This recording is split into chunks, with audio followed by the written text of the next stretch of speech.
Hello साथियों, मैं परविंदर कुमार आप सभी का अपने चैनल पर हार्दिक स्वागत करता हूं। तो दोस्तों, आज हम डिस्कस करेंगे। हमने पीछे वीडियो में डिस्कस किया था कि कैसे हमने ट्रायंगल की जो फर्स्ट पार्ट किया था, फिर सेकंड पार्ट किया। ठीक है, तो कल हमने डिस्कस कर दिया था उसके अंदर एक्यूट एंगल के बारे में, साइड्स के आधार पर ट्रायंगल के बारे में। ठीक है, तो आज हम डिस्कस करेंगे कि जो ट्रायंगल्स के कुछ पार्ट होते हैं, कि जैसे उसके अंदर मीडियंस होती हैं, सेंट्रॉइड होते हैं, परपेंडिकुलर वगैरह होते हैं। ठीक है, आज हम उन सब के बारे में डिस्कस करेंगे। ठीक है, तो हमारा पहला टॉपिक है मीडियन। हमारा पहला टॉपिक है मीडियन।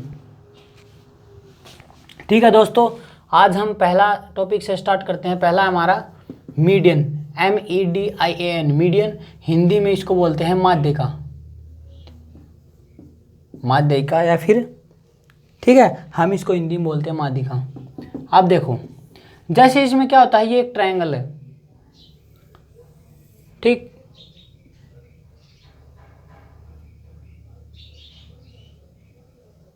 ठीक है, ट्रायंगल हमारा यहां से मैंने इसके ऊपर खींच दी तो ये इसकी माध्यिका हो गई। जैसे ABCD।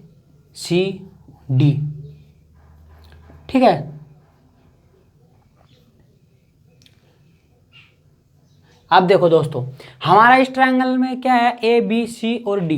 ठीक है दोस्तों, हाँ, अब देखो इसमें क्या है कि इसमें मीडियंस क्या होती है हमारे, जो हमारा त्रिभुज है, यानी कि ABC, जो हमने A एंगल है हमारा, उससे सामने वाले भुजा के ऊपर जो परपेंडिकुलर जो माध्यिका डाली गई है, उसको माध्यिका यानी उस भुजा को बिंदु से जो मिलाएगी रेखा, मतलब A को D से, यानी कि D के ऊपर एक पॉइंट है, A को D से जो मिला रही है वो माध्यिका कहलाती है।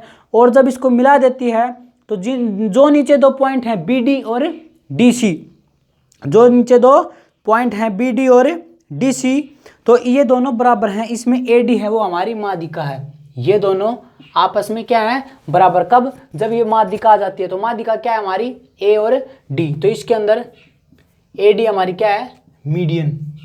AD हमारी क्या है, मीडियन। और जो हमारा BD और जो DC है ये बराबर, BD बराबर DC। क्योंकि जब एक माध्यिका इसके ऊपर डलती है सामने वाले भुजा पर, ट्रायंगल के एक को एंगल से किसी भी, तो सामने वाले भुजा को दो बराबर इसमें डिवाइड कर देती है। ठीक है, आगे देखो, अब बात आती है इक्विलैटरल ट्रायंगल की, जिसके अंदर तीनों भुजाएं होती हैं। फिर जिसके अंदर दो भुजाएं होती हैं, जो मैंने आपको बताया था, समद्विबाहु। फिर उसमें आता है स्क्लेन ट्रायंगल, जिसमें तीनों भुजाएं असमान होती हैं, मतलब बराबर नहीं होती। अब आपके सामने ट्रायंगल है। ठीक है, अब बात आती है कि जो समबाहु त्रिभुज होता है हमारा, इक्विलैटरल जो ट्रायंगल होता है, उसके अंदर तीनों माध्यिकाओं की जो लंबाई है ना, वो समान होती है। ये हमारा, आप पॉइंट नोट करते जाओ। ठीक है, हमारा पहला पॉइंट क्या हो गया कि जो मीडियन, समझ गए आप, कि जो ट्रायंगल के इसके सामने वाले भुजा पर जो काट पॉइंट है उसको मिलाने वाली रेखा, एंगल के सामने वाले भुजा को मिलाने वाली रेखा क्या कहलाती है, माध्यिका। और नीचे जो भुजा पर जो पॉइंट्स काटा गया है उसको दो बराबर भागों में बांटती है, उसको हम बोलते हैं मीडियन। और जो दोनों बराबर भागों में कटी है वे दोनों भाग बराबर होंगे। अब आगे आता है हमारा क्या, पहला पॉइंट, जो हमारा इक्विलैटरल ट्रायंगल है। इक्विलैटरल ट्रायंगल यानी कि समबाहु त्रिभुज। समबाहु त्रिभुज, जो हमारा समबाहु त्रिभुज है, उसमें क्या होगा, जो तीनों माध्यिकाओं की जो लंबाई होगी, तीनों मीडियंस, MEDIAN, तीनों जो मीडियंस की लंबाई है ना, वो बराबर होगी। तीनों मीडियंस की लंबाई बराबर होगी। ये हमारा इसका पहला नियम है। क्या, जो इक्विलैटरल ट्रायंगल है कि जो समबाहु त्रिभुज है, उसके अंदर जब तीनों मीडियंस होंगी तो तीनों मीडियंस की लंबाई है, माध्यिकाओं की लंबाई, वो समान होती है, बराबर होती है। अब आगे क्या आता है, जो समद्विबाहु त्रिभुज होता है। नेक्स्ट हमारा समद्विबाहु त्रिभुज। उसमें क्या होता है, समद्विबाहु त्रिभुज में दो भुजाएं होती हैं, तो उसमें क्या होगा, दो माध्यिका समान लंबाई की होती है, या फिर दो माध्यिकाओं की लंबाई समान होती है, एक ही बात है। क्या जाएगा उसमें, जब समद्विबाहु त्रिभुज होगा, समद्विबाहु त्रिभुज, उसके अंदर क्या होगा, दो माध्यिकाओं की, क्यों समद्वि, द्वि मीनी दो, दो माध्यिकाओं की, दो मीडियंस, और उनकी लंबाई क्या होगी, समान होगी, इक्वल लेंथ। किसकी को लेंथ होगी, मीडियंस की। किसके अंदर, दो मीडियंस की लंबाई बराबर होगी किसमें, समद्विबाहु त्रिभुज में। और ये हमारा समबाहु त्रिभुज है जो इक्विलैटरल, इसके अंदर क्या होगा, इसके अंदर जो तीनों माध्यिकाओं की जो लंबाई है वो बराबर होगी। आगे देखो, आगे आता है फिर हमारा स्केलेन ट्रायंगल यानी कि विषमबाहु त्रिभुज, वो जो माध्यिका होती हैं उसकी लंबाई बराबर नहीं होगी, यानी कि असमान होंगी वो तीनों माध्यिकाओं की लंबाई। ठीक है, आगे आता है हमारा कि जो त्रिभुज है हमारा, मतलब जो माध्यिका होती है वो किसी भी त्रिभुज के अंदर खींची जाती है। जो माध्यिका होती है हमारी वो किसी भी त्रिभुज में जो माध्यिका होती है वो हमेशा त्रिभुज के अंदर होती है। जैसे मैंने अभी अभी खींचा था क्या, जैसे ये हमारा मान लो त्रिभुज है, तो जो माध्यिका हो गई इसके अंदर, तो ये इसके अंदर ही तो खिंच गई ना। ठीक है ना दोस्तों, ये इसके अंदर ही तो खिंची ना माध्यिका, ये बात होती है। ये तीनों बात याद रखना आप। पहला पॉइंट क्या है, समबाहु त्रिभुज में जो तीनों मीडियंस होती हैं वो बराबर लंबाई की होंगी। जो सेकंड होता है हमारा समद्विबाहु, उसके अंदर क्या होगा, मीडियंस दो इक्वल बराबर होंगी। और जो थर्ड आता है हमारा स्केलेन ट्रायंगल यानी कि विषमबाहु त्रिभुज, उसके अंदर जो तीनों भुजाएं हैं, तीनों साइड्स जो उनकी मीडियंस है, तीनों माध्यिकाओं की जो लंबाई है वो क्या होगी, तीनों माध्यिकाओं की लंबाई मीडियंस, तीनों जो माध्यिकाएं हैं उनकी जो लंबाई है वो अनइक्वल होगी। मतलब अनइक्वल का मतलब असमान होगी, अनइक्वल का मतलब असमान होगी, अनइक्वल का मतलब असमान होगी। ठीक है दोस्तों, अब आगे देखो, आगे क्या आता है, आगे इसमें आता है कि जो त्रिभुज के जो सभी तीनों माध्यिका होती हैं, त्रिभुज की जो सभी तीनों माध्यिका होती हैं वो कॉन्करेंट होती हैं। मतलब कि यानी कि जो तीनों माध्यिका हैं वो एक दूसरे को एक ही बिंदु पर काटती हैं। तीनों माध्यिका एक ही बिंदु पर काटती हैं एक दूसरे को। कैसे, देखो हम देखेंगे। आप वीडियो को ज़्यादा से, आज थोड़ी गले में प्रॉब्लम है, ठीक है, तो मैं बताया था मैंने आपको, तबीयत वगैरह थोड़ी सही नहीं चल रही उस वजह से थोड़ी दिक्कत आ रही हो, पर कोई नहीं, हम क्लास को रेगुलर रखेंगे। ठीक है, आप क्लास को ज़्यादा से ज़्यादा लाइक शेयर सब्सक्राइब करते रहो।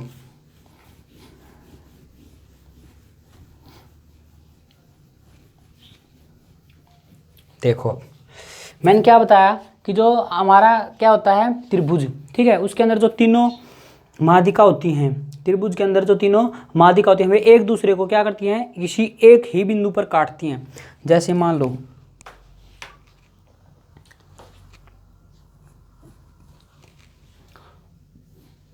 ये हमारा त्रिभुज हो गया, ठीक है, ये माध्यिका जैसे इस यहाँ से यहाँ पर डाली गई, यहाँ से यहाँ डाली गई, और यहाँ से यहाँ डाली गई। आप देखो ये कट गई ऐसे, ठीक है ना, एक ही बिंदु के ऊपर पड़ती है। लेकिन आगे हम पढ़ेंगे, ये यहाँ पर होता है केंद्रक, हम इसके बारे में आगे पढ़ेंगे। ठीक है, ये क्या होता है केंद्रक, इसके बारे में आगे पढ़ेंगे। पर ये मैंने आपको बता दिया जब तीनों प्रतिच्छेद करते हैं, काटती हैं तो। ठीक है, अब आगे आता है हमारा कि जो अगर समकोण त्रिभुज होता है, समकोण त्रिभुज में क्या होता है कि जो समकोण वाला शीर्ष से कर्ण पर खींची गई माध्यिका कर्ण के आधा के बराबर होता है। कर्ण के आधा के बराबर का मतलब देखो,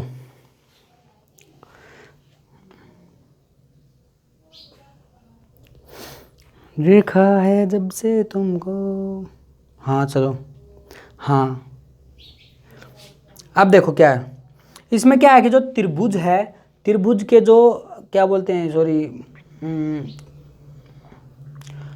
बिंदु पर कट गई, ठीक है। हाँ अब देखो इसमें क्या होता है कि जो समकोण त्रिभुज होता है, समकोण त्रिभुज, ठीक है, क्या होता है हमारा समकोण त्रिभुज। जो समकोण त्रिभुज में जो समकोण वाला शीर्ष होता है, समकोण वाला शीर्ष का मतलब जैसे हमारा ABC त्रिभुज है, जैसे देखो मैं लिखता हूं आपके सामने,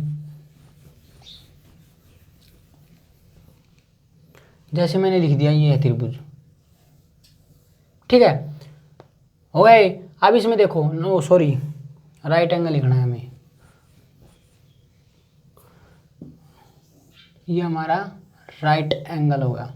थोड़ी इधर उधर हो जाए तो आप ज़्यादा वो मत करो, ठीक है, पर आप समझो मैं जो बात कहना चाह रहा हूँ, राइट एंगल, ठीक है। ये ड्राइंग कमज़ोर है हमारी, ये हमारा A, ये B, C समकोण नु का है। अब मेरी बात सुनो, जो मैं बताने चाह रहा हूँ एक पॉइंट इसमें बोल रहा है कि जो हमारा समकोण त्रिभुज है उसके अंदर जो समकोण वाला शीर्ष है, से समकोण वाला शीर्ष कौन सा होगा, ये इस शीर्ष से जो कर्ण पर खींचा गया लंब, ये यानी कि जो समकोण वाला त्रिभुज है उसके अंदर जो समकोण एंगल है उससे कर्ण के ऊपर खींचा गया जो माध्यिका हमने खींची वो कर्ण के आधे के बराबर होती है। क्या होती है? कर्ण के आधे के बराबर होती है। मतलब जैसे ये मान लो हमारा डी पॉइंट है, कर्ण के आधे के बराबर, मतलब कर्ण क्या है हमारा AC, और उसके आधे के बराबर होती है, यानी कि AD इंटू में या 1/2 इंटू BD। आया कुछ समझ में मेरी बात? इसमें यह कहना चाह रहा है कि जो हमारा समकोण त्रिभुज है, समकोण त्रिभुज में क्या होता है कि जो समकोण एंगल होता है उस पर से सामने वाले भुजाएं के कर्ण के ऊपर खींचा गया परपेंडिकुलर या माध्यिका, उसमें क्या होता है, क्या रिजल्ट होता है उसका? ये रिजल्ट होता है कि जो उसका कर्ण के आधे के बराबर होती है, यानी कर्ण क्या हमारा AC और उसके आधे के बराबर यानी कि 1/2 BD, यानी कि BD का हाफ होता है। वो किसके बराबर होगा? AC के बराबर होगा। इनकी सॉरी BD बराबर हाफ AC, गलत लिखवा दिया, तभी मैं सोच रहा इसमें गड़बड़ कैसे आ गई। Sorry BD is equal to half AC। क्या होगा? BD is equal to half AC, मतलब ये जो AC है ना इसकी आधी होगी ये BD। समझ गए मेरी बात? क्या होगा? जो BD है वो AC की आधी होगी। ठीक है, यही बात है इसके अंदर, मुख्य बात इसमें यही है कि जो त्रिभुज में माध्यिका अपने, ठीक है। अब इसमें एक पॉइंट और है और फिर हम क्लास को यहीं ऑफ करेंगे। आगे आता है हमारा सेंट्रोइड। ये हमारी माध्यिका यहाँ पर कंप्लीट हो गई। ठीक है, माध्यिका इतना ही था इसमें बस। ये एक बार मैं फिर रिपीट कर देता हूँ, आपको समझा देता हूँ। क्या कि जब समकोण त्रिभुज में जो समकोण वाला एंगल होता है उससे खींच गए कर्ण के ऊपर जो हम खींचते हैं माध्यिका, वो जो लंबाई होती है उसकी हाफ होती है कर्ण की। अब जैसे हमारा ये आ गया, अब हम पढ़ रहे हैं सेकंड टॉपिक हमारा सेंट्रोइड, यानी कि केंद्रक। ठीक, अब देखो ये हमने बना दिया।